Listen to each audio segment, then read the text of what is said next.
period of time.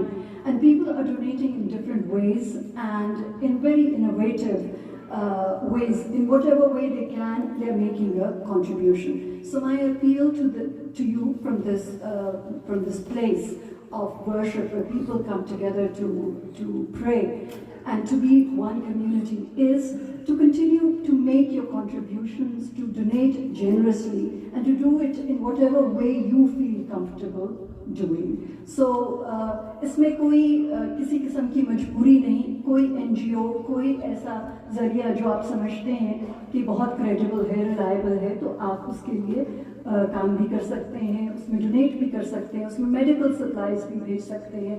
खुद पाकिस्तान जाकर भी अगर आप फिजिशियन हैं या मेडिकल टीम है तो आप उसमें हिस्सा भी ले सकते हैं.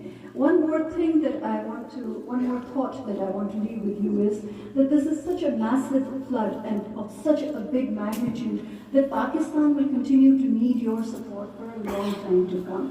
We are, as of now, in rescue and relief phase. Our rehabilitation phase has not even started.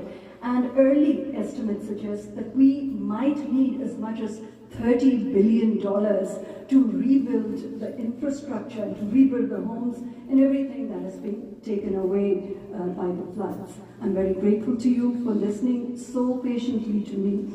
And from the Consulate General of Pakistan in New York, I want to tell you that we are at the consulate to help you, to offer our assistance, to provide you all the services that you need. Most of our services now are digital, they are online. So if you need your passport, you need your NICOP, you need a visa, everything is now available to you from the comforts of your own homes. You do not have to come to the consulate if it is not convenient.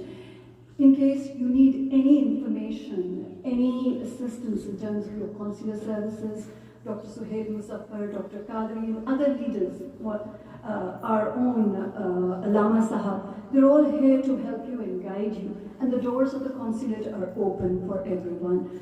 I'm very grateful to all the women in the gallery for listening very patiently. And if there are any queries, I'd be very happy to take them at the end of the prayer. Jazakallah for being here today and for listening to me. And let's remember our Pakistani brothers and sisters and everyone who has been afflicted by some disaster, some trouble in our prayers today. Thank you so much.